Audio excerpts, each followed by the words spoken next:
The content we are presenting today reveals law enforcement officers engaged in actions that defy their expected conduct. Had these officers been aware that their body cameras were recording, their actions would likely have been different. Thankfully, they didn't turn it off. Therefore, in this video, I will be taking you through a compilation of cops who forgot their body cams were on: Constable Curtis Harris, LaQuenda Banks, and Derek Holman. In this video, what you are about to see are 3 officers getting their hands caught in the cookie jar. Hold on, don't come down here. Put them in my shirt.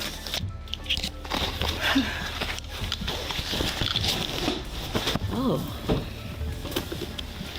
Ray-Bans. This jaw-dropping incident involves Constable Curtis Harris, Deputy LaQuenda Banks, and Deputy Derek Holman, 3 officers who found themselves on the wrong side of the law during a routine eviction search. Little did they know that their every move was being recorded, exposing their shocking actions to the world. Deputy Banks, in the bathroom of the home, you can see her reflection in the mirror as she searches the area and places items in her shirt. Banks says, "I cut it off," followed by the sound of her body camera accidentally being turned on. As the officers move throughout the home, they continue to scavenge through the items. "Oh, Ray-Bans," Banks says as she removes the designer sunglasses from their case. Banks is then heard telling someone, "Hold on, don't come down here." Although they are not seen on camera, it is later identified to be the owner of the home. Sergeant Holman detains the landlord in another part of the home, while his counterparts continue to pick over items. Upstairs, Harris and Banks are removing items from the closet. Harris hands her a watch display case, and Banks unzips a pocket on her shirt, placing 4 watches inside. Harris can be heard telling her, "Take that, Sadat." Banks also proceeds to stuff .22 caliber ammunition and an Apple iPod box into her uniform shirt. The officers hastily begin to open purses and wallets in the closet and remove money. Banks is seen handing Harris a wallet with money, and she says, "Some more money." The duo leaves the bedroom after the landlord demands to see what the officers are doing and mentions involving a lawyer. To justify the lengthy search, Harris and Banks tell the woman they found cocaine, marijuana, and paraphernalia, and that she needs to wait outside while they finish searching the home. Banks, Harris, and Holman are then recorded leaving the home and returning to their police vehicle, where they unload everything they stole. In a shocking turn of events, court documents reveal an interaction between Holman and Banks as they examine the stolen goods. Holman looks closely at Banks's body camera and asks, "What you got?" Banks, seemingly unfazed, replies, "Some city had me put in my pocket," referring to Constable Harris. This exchange highlights the collaboration between the officers in their illicit activities. As Holman opens his driver's side door, he asks Banks, "Where's the cash at?" Banks casually responds, "Oh, he got that," implying that Harris has taken possession of the stolen cash. The conversation further exposes the extent of their theft and their nonchalant attitude towards their criminal action. 1 week later, the individual who was leasing the property filed a theft report with the Tyler police. The stolen items included Chanel perfume, AirPods, 2 iPhone 12s, 2 MacBooks, $3,000 in cash, and other valuable belongings, totaling over $10,000. The evidence against Harris, Banks, and Holman was overwhelming, and their crimes could no longer be hidden. As a result, all 3 officers were charged with property theft between $750 and $2,500, abuse of official capacity, and official oppression. These charges carry serious consequences. David M. Schwartz. Next, we go within the walls of the Louisville Metro Department of Corrections, where David M. Schwartz, a former officer, brutalized an inmate. It was an ordinary day at the facility, or so it seemed, until an inmate's life took a dramatic turn. Whitehead, what are you doing, man? What did I do, bro? I ain't never had a problem. Why you gonna spit on us?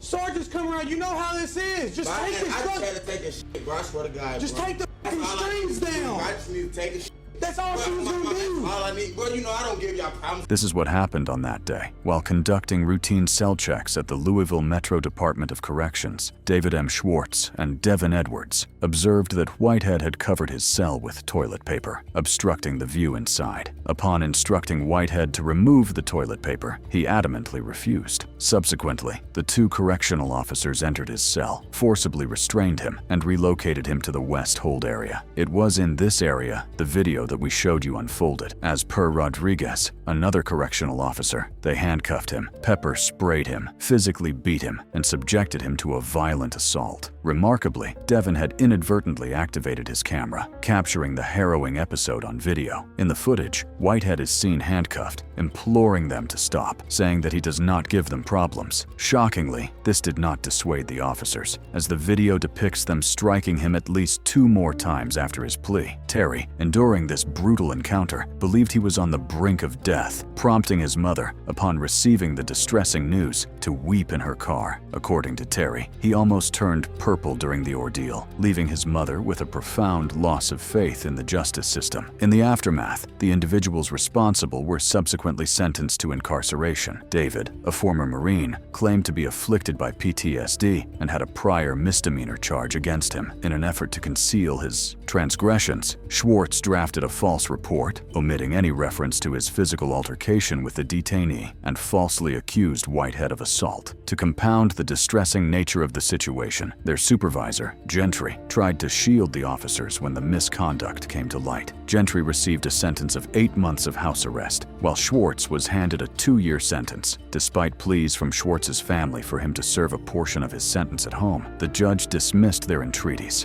to ensure accountability and transparency in cases of officer misconduct. The impact of this case extended beyond the local community, serving as a catalyst for nationwide discussions on police reform and the need for systemic changes within the criminal justice system. Bulk Aldridge. Step out! Get out!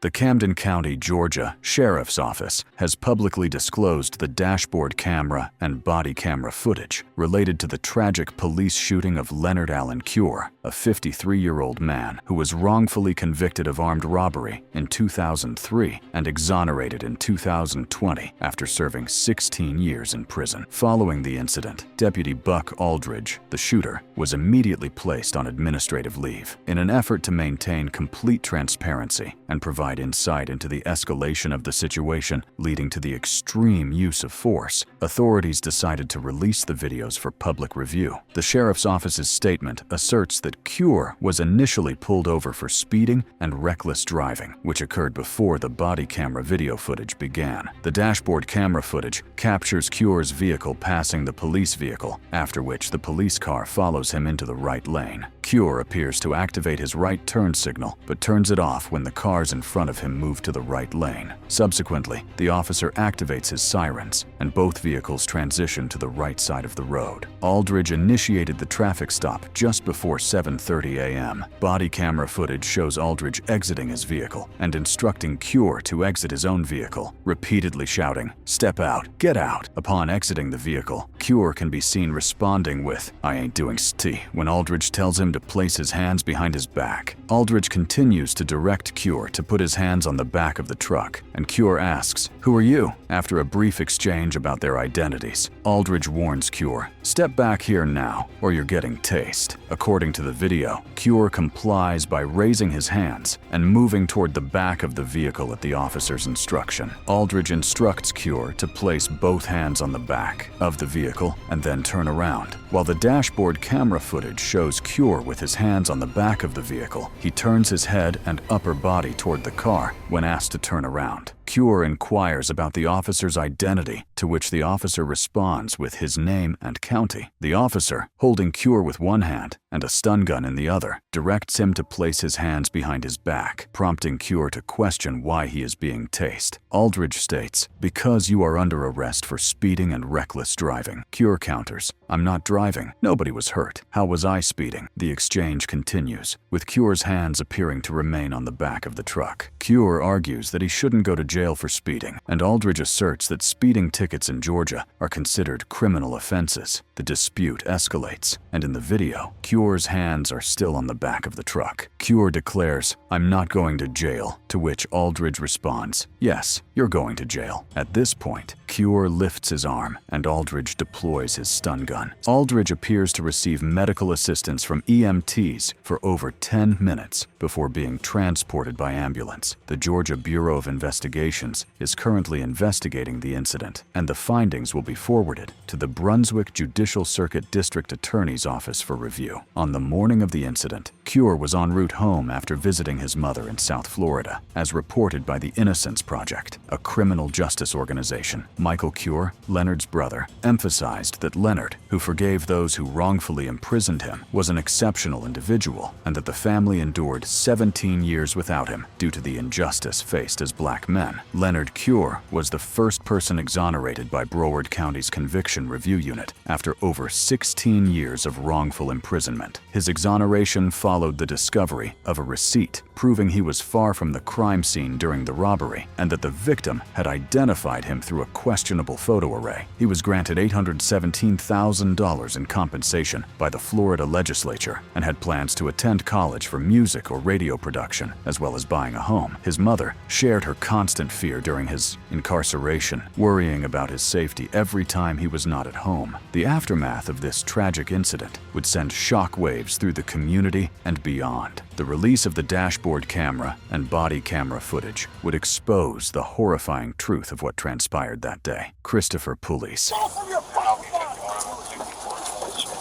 Do what you gotta do. No.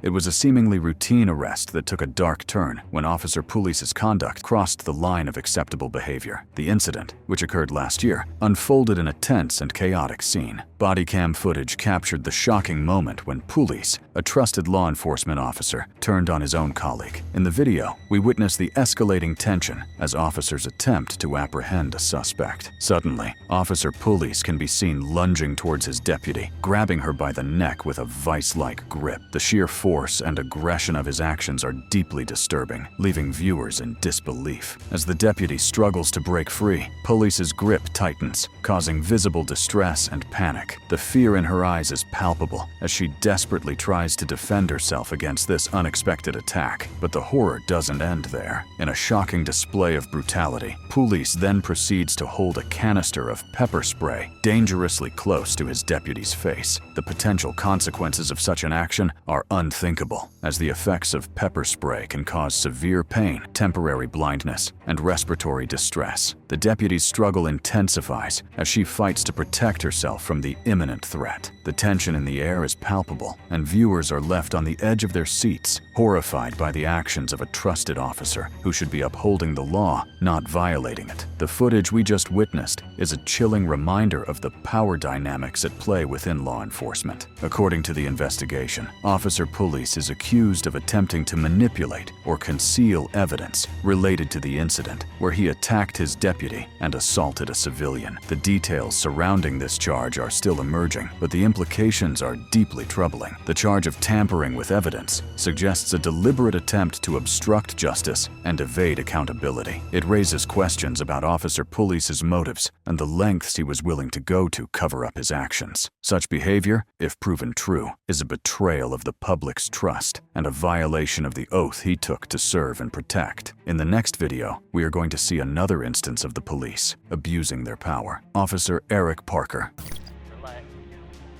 Relax. Stop! Trying to drive away from me. It was a crisp winter day on February 6, 2015, when Suresh Bhai Patel, a 57-year-old Indian man, set out for a leisurely walk near his son's home in Madison. Little did he know that his peaceful stroll would soon turn into a nightmare. Patel, a visitor from India, was in town to spend time with his son, daughter-in-law, and their child. As Patel made his way through the neighborhood, he encountered Eric Parker, a police officer on duty. Unbeknownst to Parker, his body cam was recording every move, capturing the events.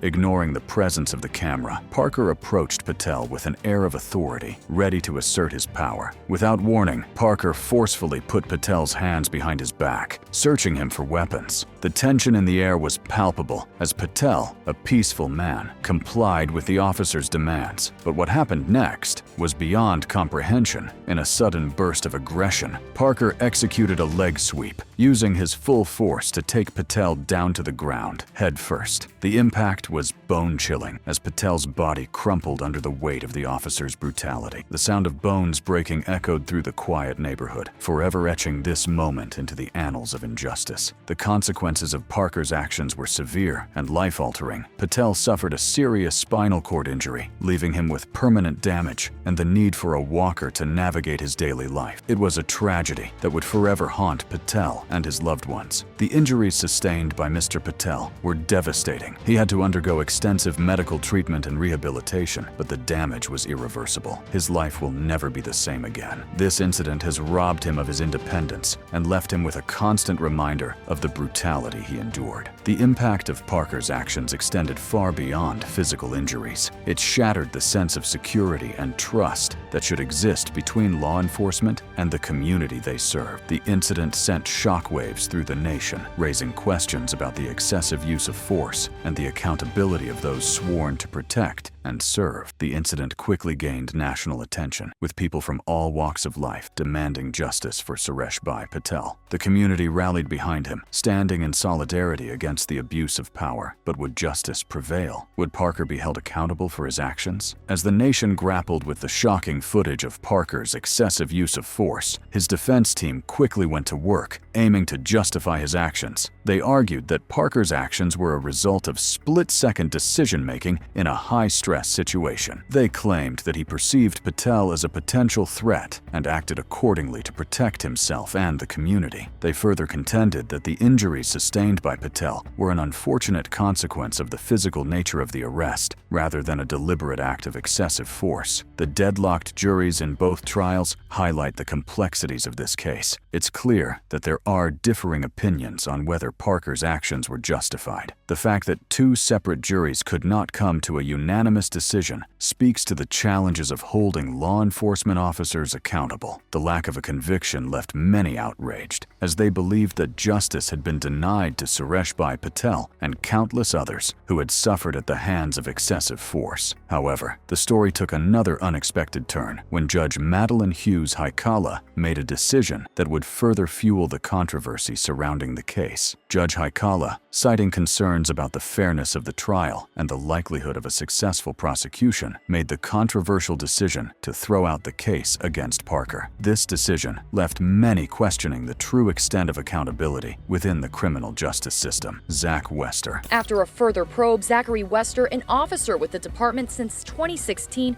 was said to be planting drugs in cars, leading to a slew of false charges. As we delve deeper into the twisted tale of officers abusing their power while not knowing their body cam was on, we meet Zach Wester. In this story, we uncover the horrifying truth of how he systematically planted drugs on innocent individuals. Wester, a former North Florida deputy, used his position of authority to carry out his sinister agenda. It all began with routine traffic stops for minor infractions, unsuspecting victims who had no idea that their lives were about to be turned upside down. With his body cam rolling, Wester would approach the vehicle, seemingly conducting a standard search. But little did the victims know, Wester had already prepared a stash of drugs and paraphernalia, ready to be planted as false evidence. The unsuspecting victims would soon find themselves facing felony drug charges, their lives forever altered by the actions of a corrupt officer. The sheer audacity and calculated nature of Wester's actions will leave you in disbelief. Stay tuned as we uncover more shocking details about this case. The reign of terror orchestrated by Zach Wester came to a screeching halt when suspicions about his actions finally caught the attention of authorities. It was the summer of 2018 when prosecutors in Mariana began to question the integrity of Wester's arrests. Inconsistencies in his police reports and body camera footage raised red flags that couldn't be ignored, but it was one particular body cam video that would serve as the smoking gun. The footage showed Wester holding a plastic baggie before conducting a search and arresting a woman for possession of methamphetamine. This damning evidence, coupled with mounting inconsistencies inconsistencies led to an internal investigation into Wester's conduct. As investigators dug deeper, they made a shocking discovery: a trove of ready-to-plant drugs and paraphernalia hidden away in the trunk of his patrol car. The evidence against Wester was overwhelming, leaving no doubt about his guilt. He was subsequently suspended and later fired from the Jackson County Sheriff's Office. The internal investigation, coupled with the discovery of the planted evidence, paved the way for his arrest in 2019. The Florida Department of Law Enforcement conducted a thorough investigation, ensuring that no stone was left unturned. The relentless pursuit of justice finally caught up with Zach Wester, bringing an end to his reign of corruption. Stay tuned as we uncover more shocking revelations about this case and the charges brought against him. The charges brought against Zach Wester paint a vivid picture of the extent of his corruption and abuse of power. After a thorough investigation by the Florida Department of Law Enforcement, Wester was found guilty at trial on a range of charges. These charges include racketeering, fabricating evidence, official misconduct, false imprisonment, and possession of controlled drugs and paraphernalia. Each charge represents a different facet of his criminal behavior, highlighting the depth of his deceit and manipulation. The evidence presented during the trial was overwhelming, leaving no room for doubt about Wester's guilt. The jury's verdict served as a resounding condemnation of his actions and a testament to the dedication of those who worked tirelessly to bring him to justice. Highest standards. It is our responsibility as citizens to demand transparency, accountability, and reforms within our law enforcement agencies.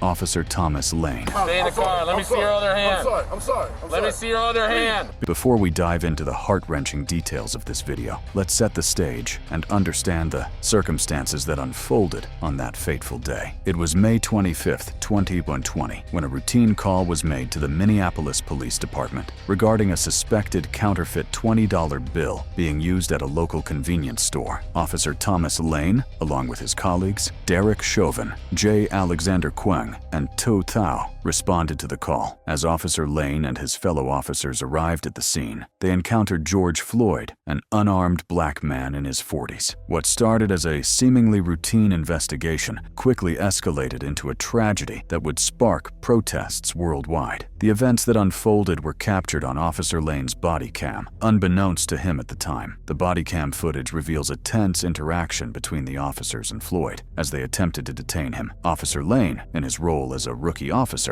was tasked with assisting in restraining Floyd. However, what transpired next would forever change the course of their lives. As Officer Lane and his colleagues attempted to place Floyd under arrest, a struggle ensued. Floyd pleaded with the officers, expressing his fear and discomfort. The situation quickly escalated when Officer Chauvin, the senior officer on the scene, knelt on Floyd's neck for an extended period, despite Floyd's desperate pleas for help. Officer Lane, standing just a few feet away, watched as Floyd's distress intensified. He witnessed firsthand the anguish and suffering etched on Floyd's face. The body cam footage captures Lane's presence throughout the incident as he grappled with the unfolding events. It is important to note that Officer Lane, like his colleagues, received training on the proper use of force and the duty to protect and serve. However, as the situation escalated, Lane found himself caught between his duty as an officer and the moral dilemma of witnessing the potential harm being inflicted upon Floyd. The body cam footage reveals Lane expressing concerns about Floyd's well-being, questioning the use of force employed by his fellow officers. However, despite his reservations, Lane continued to assist in restraining Floyd, ultimately contributing to the tragic outcome. The events captured on Officer Lane's body cam footage would later become a crucial piece of evidence in the trial that followed. The footage provided a chilling account of the incident, leaving little room for doubt or interpretation. It would serve as a shocking realization for Officer Lane as he came to understand the weight of his own actions and the consequences they would carry. As the investigation into George Floyd's death unfolded, Officer Lane found himself confronted with the harsh reality that his actions, captured on his own body cam, would serve as crucial evidence against him. The weight of this realization must have been overwhelming as he came to terms with the fact that the very footage meant to protect and serve would now be used to hold him accountable. The sentencing hearing, held remotely, allowed Lane to witness the impact of his actions on the Floyd family. Judge Peter Cahill,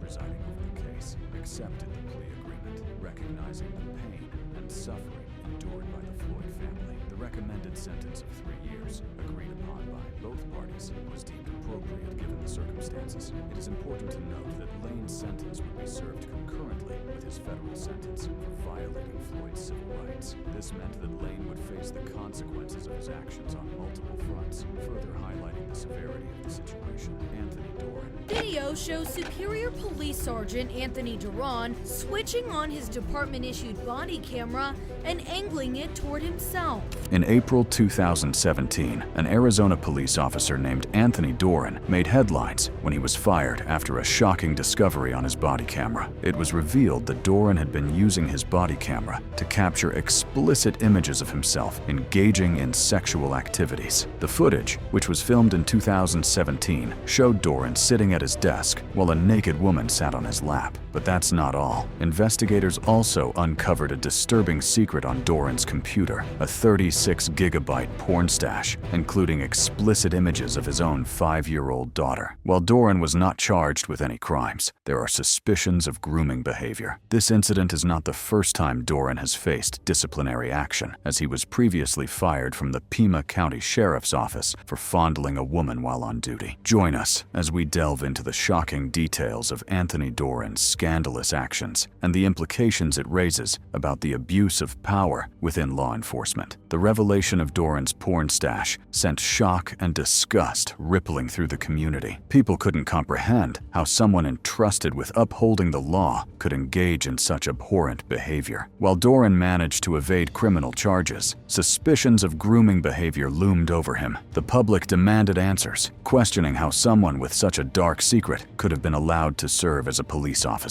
This incident wasn't the first time Doran faced disciplinary action. In 2013, he was fired from the Pima County Sheriff's Office for fondling a woman while on duty. The details of his termination this year emerged in a civil lawsuit filed by a man who claimed Doran and other officers beat and unlawfully detained him. The revelations surrounding Anthony Doran's actions have left a lasting impact on the community by hiring officers with a troubled past. The revelation of this hiring practice raised serious concerns about the integrity of the department and the lack of proper vetting procedures. It also casts a shadow of doubt on the ability of those in power to make sound decisions when it comes to public safety. With this background in mind, it becomes clear that the incident involving Doran's body camera was not an isolated event. It was a culmination of a pattern of misconduct and a failure of the system to address and prevent such behavior. The public's trust in law enforcement was shattered, and questions arose about the accountability and transparency within the department. How could someone with a history of disciplinary issues be allowed to continue serving in a position of authority? That is all that we have for you in this video. If you liked it, we have more videos like this in the cards on your screen. Click on one of the cards on your screen for more.